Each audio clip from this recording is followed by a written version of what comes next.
Hello friends, welcome to our Aasaimagan channel. Aasaimagan சேனலில் நாம் இன்றைக்கி பார்க்க போகிறது கஷாயத்தை பற்றி தாங்க.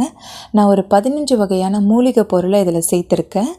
சளி, இருமல், மூக்கடைப்பு இருக்கிறவங்க ரெகுலராக காஃபிக்கு பதிலாக ஒரு 3 நாளைக்கு இதை போட்டு குடிச்சிங்கன்னா சரியாக போயிடும்.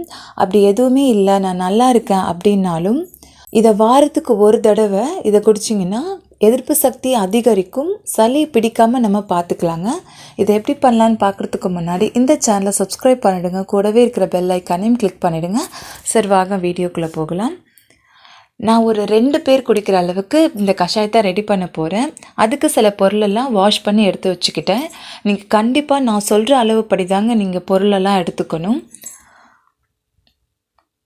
இப்போது நான் ஒரு 2 பேர் குடிக்கிற அளவுக்கு பொருளெல்லாம் எடுத்து வச்சுக்கிட்டேங்க. பாருங்கள், 3 கற்பூரவள்ளி தழை எடுத்துக்கிட்டேன். 2 கற்பூரவள்ளி தழை பெருசாகவும் 1 வந்துட்டு சின்னதாகவும் எடுத்துக்கிட்டேன். நொச்சித்தழை 1 பெருசாகவும் 1 சின்னதாகவும் எடுத்துக்கிட்டேன் பாருங்கள். அப்புறம் இந்த அளவுக்கு மட்டுமே நீங்கள் வேப்பம் கொழுந்தாக எடுத்துக்கோங்க. 7 to 8 பல் பூண்டு எடுத்துக்கோங்க. இந்த அளவுக்கு மட்டுமே எடுத்துக்கணும். இந்த அளவுக்கு முரின் கொழுந்து எடுத்துக்கோங்க. அப்புறம் 1/2 டீஸ்பூன் அளவுக்கு நல் சீரகம், ஒரு 1/4 டீஸ்பூன் அளவுக்கு மிளகு எடுத்துக்கோங்க. இப்போ இது எல்லாத்தையுமே நம்ம ஒரு பாத்திரத்துக்கு ட்ரான்ஸ்ஃபர் பண்ணிட போகிறோம். அதுக்கப்புறம் நான் இது கூட இன்னும் சில பொருளெல்லாம் நம்ம சேர்த்துக்க போகிறோங்க.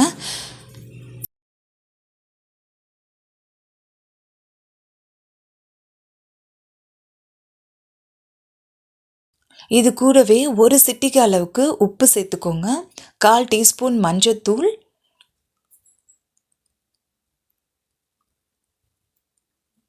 இந்த அளவுக்கு இஞ்சி அதை தட்டி எடுத்துக்கோங்க. அடுத்து இந்த அளவுக்கு வாஷ் பண்ணின துளசி தழை, அப்புறம் ஒரு சிட்டிகை பெருங்காய கட்டி எடுத்துக்கோங்க. அது நல்ல செரிமான தன்மை குடிக்கும், சளிக்கும் நல்லது. ஒரே ஒரு வெத்தலை எடுத்துக்கோங்க. காம்போட 3-4 கிள்ளி போட்டுக்கோங்க. இது சளிக்கும் நல்லது, செரிமானத்துக்கும் நல்லது.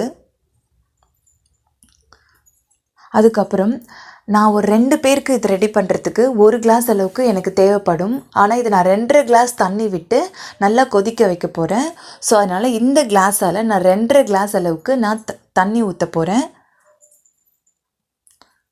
இதெல்லாம் ஊற்றின பிறகு ஒரு சிட்டிகை அளவுக்கு ஓமம் சேர்த்துக்கோங்க. அதனால் செரிமானத்தன்மை கொடுக்கும். 1 சிட்டிகை அளவுக்கு மட்டும்தாங்க நீங்கள் ஓமம் சேர்த்துக்கணும்.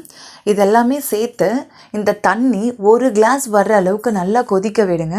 அப்படி நல்லா கொதித்த பிறகு ஒரு ஸ்டீல் வடிகட்டியால் அது நல்லா வடிகட்டி எடுத்துக்கோங்க.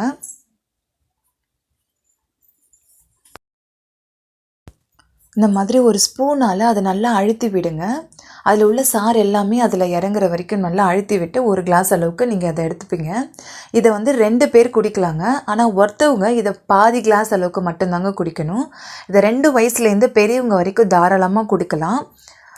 இதை நான் என்னோடய 2 வயசு பையனுக்கே கொடுத்தேன். ஸோ தாராளமாக கொடுங்க, ஒன்றும் பிரச்சனை இல்லை. இதை பெரியவங்களாக இருந்தால் ரெகுலராக 3 நாளைக்கு சளி, இருமல், ஜுரம் இருக்கும்போது ரெகுலராக 3 நாள் குடிக்கலாம்.